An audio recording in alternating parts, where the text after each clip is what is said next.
Welcome back to Wristwatchism. Today we're looking at the Glashütte Original 70s chronograph Panorama date with one of the best dials I've seen in ages.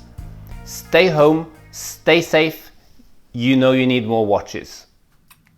I got a bit excited, so I've taken this out of its main box. This is the travel case for the Glashütte Original 70s chronograph Panorama date that I am very lucky to have here in my hands from the only dealer in Norway. Let's open it up. Are you ready to see something very, very green and quite spectacular? This is a limited edition of the 70s chronograph Panorama date, and it comes in a grey and this brilliant green, which is supposed to represent German nature. This green obviously is the forests of Germany. So let's get it out of this box and have a proper look at it. Yes, this is a spectacular dial. Glashütte Original has got their own dial manufacturer, and this is created by a complex process of layering with a green and a black lacquer, creating this amazing dégradé finish where you'll have a light green in the middle and a almost dark outer edge where you have the minute track. Glashütte is part of the Swatch group, but they're allowed to go their own way, and good for us. And the small town of Glashütte is Germany's answer to the Neuchâtel Valley, where you have Glashütte Original, you have Langenzörner, and you have Nomos. So this is the top of the German watch brands. And let's start looking at this dial. It's legible. There's a lot of things going on. You have applied rhodium plated indices. You have rhodium plated hands with a good dose of superluminova, so this is very legible even in the dark. You have two subdials for the chronograph with a minute counter and a running seconds on the other sub-register at 9 o'clock, where you also have a brilliant power reserve indicator. This has got a really good 70-hour power reserve. The power reserve indicator is so good, I have to show it to you. You pull out the crown, and when you wind it, you will see the power reserve moving. So ironically, when it's black, it is full. The more white it gets, the less you have to go on. But obviously 70 hours is a long power reserve. You can wear this on a Friday, put it down, and spend your weekend with a more sporty watch, and then pick it back up again on Monday. It'll still be ticking away. Minute counter on the 3 o'clock subject register. It's a chronograph, and obviously the title Panorama date refers to the big date window, which has got 2 digits instantaneously changing at 12 o'clock, and under 12 o'clock at the top here you have an hour counter for the chronograph. Minute track, delicately in white here on the black outer edge, small lume pips. Let's have a look at the chronograph.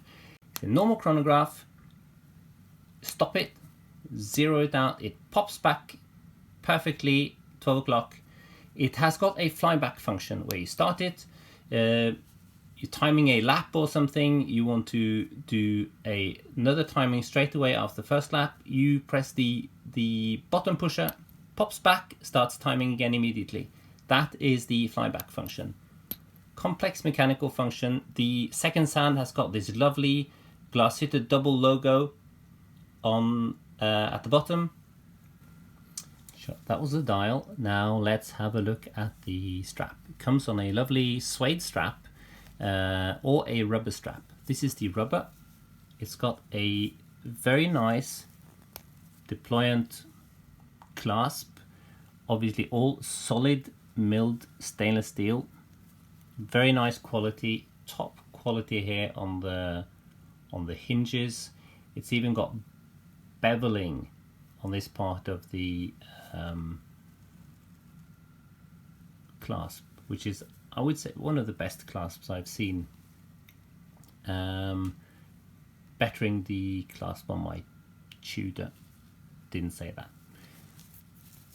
Back here you have it's a nicely tapering rubber strap, easy to adjust, with a very solid screw-in button fastening here once you got the size right, and a super comfortable soft tire-ish sporty pattern.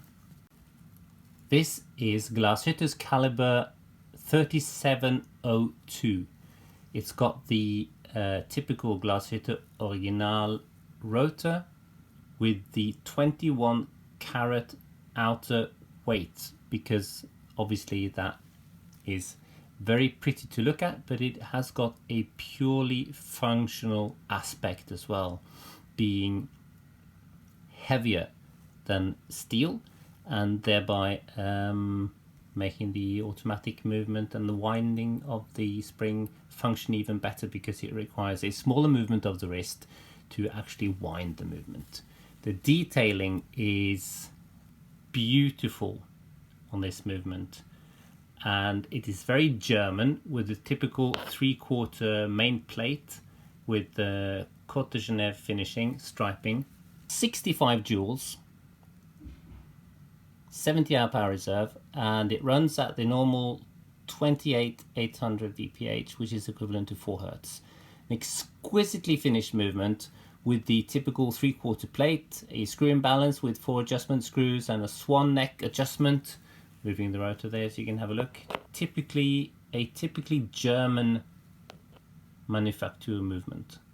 The skeletonized rotor with the 21 karat gold oscillation weight, which looks very pretty and serves a purpose. Gold being heavier than steel, and then actuating the winding of the watch in a better way once it sits on the wrist. Superbly finished with beveled and polished edges and the Geneva stripes. Turn the rotor now so you can see the typical German 3/4 plate, hiding most of the movement, but being exquisitely finished on its own.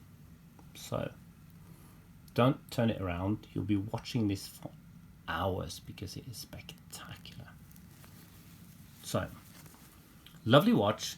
Let's have it is sporty, it's chunky, it's big, yet it's got a super dressy dial, which, if you're shy, this is not the watch for you, but it is a brilliant piece of German haute horlogerie, and equaling or besting many of the Swiss brands, and well worth its 10,000 plus euro price tag. Retail price of this is about 12,500 euros. Lovely watch. If they made this with an integrated steel bracelet, that would be even more fantastic, but that's a different story. So let's have a look at the specs, and let's have a look at a reminder of the specs, and let's have a look at what it looks like on the wrist. Chunky but comfortable, I suspect.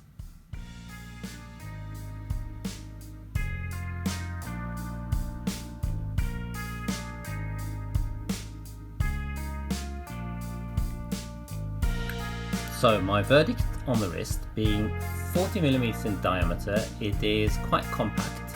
It is, however, very, very chunky. The 14.1 millimeters. Benefits of having quite small wrists like myself. You can see this works on I've got a 17.5 centimeter wrist. Works on my wrist because ironically, when you have smaller wrists like me, you can have quite a chunky watch which actually will still go underneath a shirt, because this is a dressy watch. I mean, it works perfectly as a nice contrast to a jeans and t-shirt, but with a shirt and a suit, it looks fantastic. Especially if you have the rubber strap and maybe alternate it with a suede one. I'll show you a picture of this, of the suede strap with the grey dial here. So I haven't adjusted the strap to fit me, but the fact that it's tapering quite dramatically gives it a more elegant vibe, and the non-adjusted déployant clasp is very comfortable. It sits really nice on the wrist despite of the fact that it's quite fat, because the actuation of the pivot of the lugs here is comfortable, fitted on this central section here with a screw pin through the center. Glashütte Original's own design. So even if the lugs don't angle much downwards, it is a short lug to lug length, and the fact that it really follows the curve of the wrist thanks to especially this comfortable rubber strap, it does not feel like a huge watch, and boy does that dial look spectacular. So as a great alternative to a Rolex, a Chopard, Jaeger-LeCoultre, or some of the other well-established Swiss brands, Glashütte Original is worth a try. Have a look at it, you will not be disappointed.